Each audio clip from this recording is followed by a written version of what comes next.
कैलास राणा शिवचंद्र मौळी, फणींद्र माथा मुकुटी झळाळी, कारुण्य सिंधू भवदुःखहारी, तुझवीण शंभो मज कोण तारी, तुझवीण शंभो मज कोण तारी. नमस्कार सगळ्यांना. श्री स्वामी समर्थ. श्री स्वामी समर्थ. जय जय स्वामी समर्थ. आज आहे शेवटचा श्रावणी सोमवार आणि या दिवसाचं महत्त्व म्हणजे आपण संपूर्ण श्रावण मासामध्ये जी काही महादेवांची सेवा आराधना करतो त्याचा उद्यापन थोडक्यात करण्याचा दिवस. श्रावण मास हा महादेवांच्या भक्तीसाठी अतिशय श्रेष्ठ, पवित्र आणि महत्त्वाचा मानला जातो. प्रत्येक हिंदू धर्मीयातील व्यक्ती श्रावण मासामध्ये त्यांच्या परीने जेवढी शक्य होईल ती महादेवांची सेवा हे करत असतात. कारण संपूर्ण सृष्टीची पितृदेवता म्हणजे भगवान शिवशंकर आहेत आणि सर्वांचं पालन करणं आणि आपण त्यांच्या रूपांना कुलदैवत म्हणून देखील आपण त्यांची पूजा आराधना करत असतो.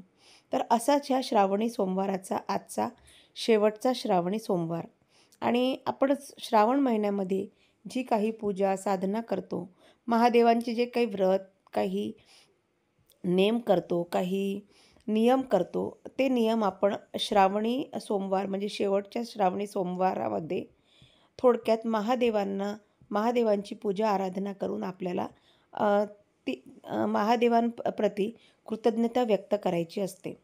आणि आपण संपूर्ण श्रावण मासामध्ये जी काही सेवा अर्चना करतो त्या सेवेचा आपल्याला एक उद्यापन स्वरूप म्हणून आपल्याला महादेवांना दही भाताचे लेपन करायचे असते.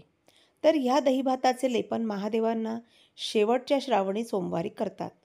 तर याचं कारण असं आहे की आपण संपूर्ण महिनाभर जी काही आपण श्रद्धा, भक्ती किंवा महादेवांवर भरपूर ज्या काही आपण सेवा करतो त्या सेवांमुळे महादेवांमधली जी ऊर्जा आपण ग्रहण करत असतो किंवा महादेवांमध्ये जी काही महादेवांची जी शक्ती आपल्यामध्ये संचित होत असते त्या शक्तीला आपल्यामध्ये धारण करणे आणि महादेवांना शांत करण्यासाठी किंवा महादेवांवर आपण जी पूजा करून त्यांची आपण थोडक्यात असं म्हणू शकतो की त्यांना शांत करण्यासाठी महादेवाच्या शिवलिंगावर आपल्याला दही भाताचे लेपन करायचे असते. तर हे दही भाताचे लेपन यासाठी बिना मिठाचा भात, त्यामध्ये दही कालवून पूर्ण शिवलिंगावर त्याचे दही भाताचे अर्चन करायचे असते.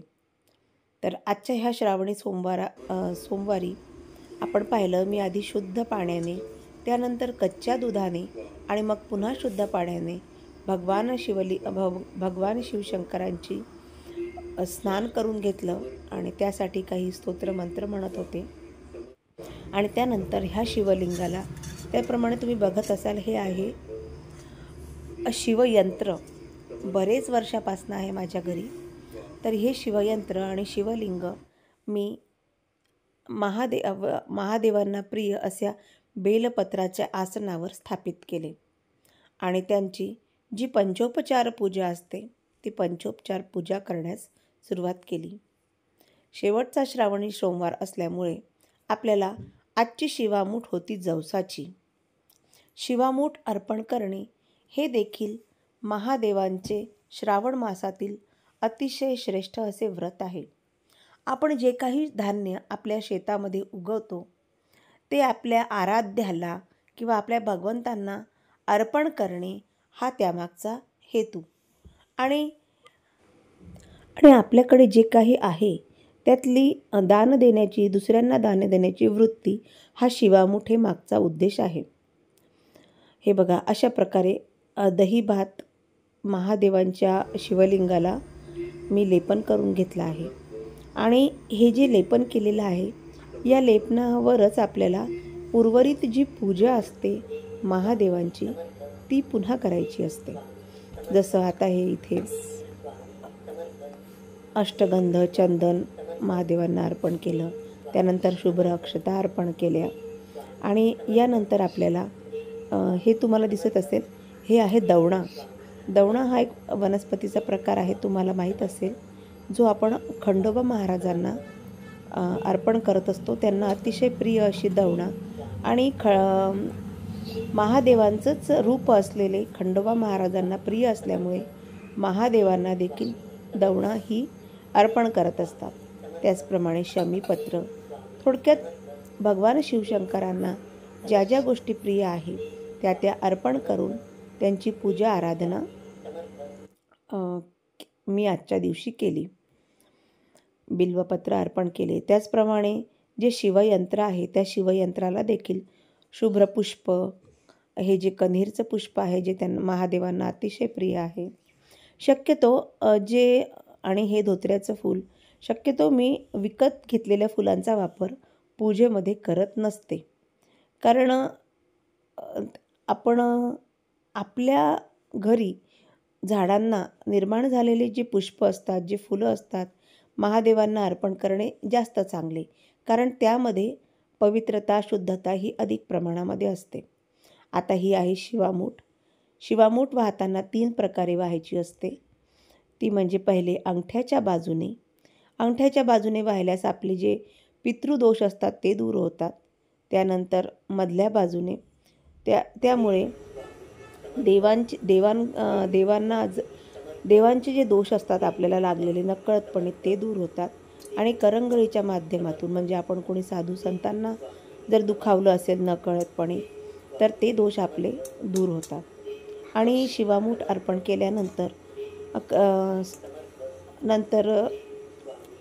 अर्पण केली हे बेलाची पाने.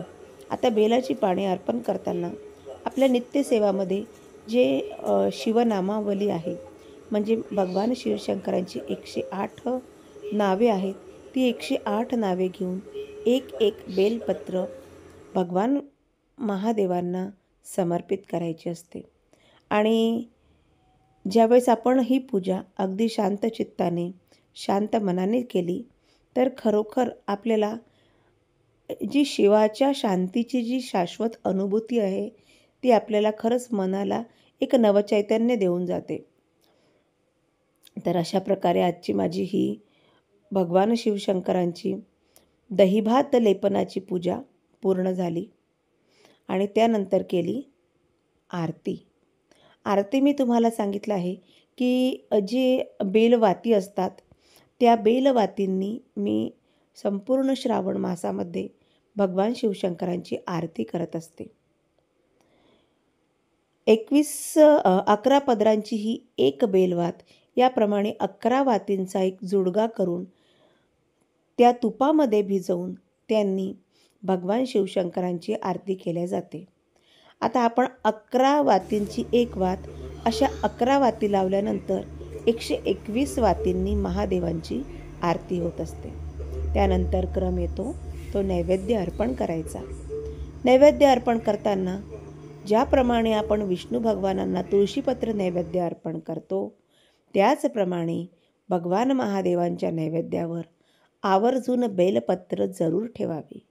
कारण त्यामुळे आपल्या अन्नामधले जे दोष असतात ते दोष दूर होऊन भगवान महादेव अगदी आनंदाने आपला नैवेद्य स्वीकार करतात.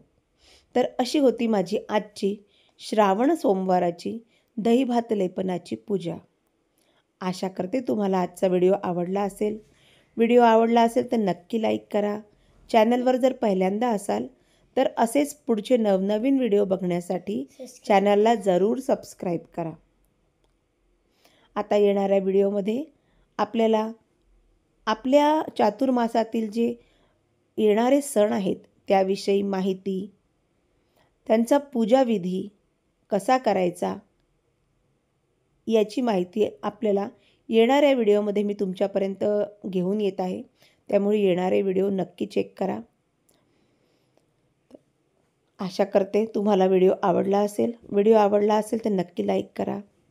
आणि आजची ही श्रावणी सोमवाराची जी पूजा आहे तुम्ही बघत असाल, असं वाटत होतं की साक्षात आपण अमरनाथच्या ज्योतिर्लिंगाचं दर्शन करत आहोत. इतकी सुंदर आणि इतकी छान पूजा झाली की त्यामुळे मन अगदी असं प्रसन्न वाटत होतं आणि साक्षात त्या पूजेलाच पाहावं वाटत होतं. हा जो दहीभात लेपन केलेला होता, तर जर लांबून जर पाहिलं आपण तर असं वाटत होतं की हे बर्फाचंच शिवलिंग आहे.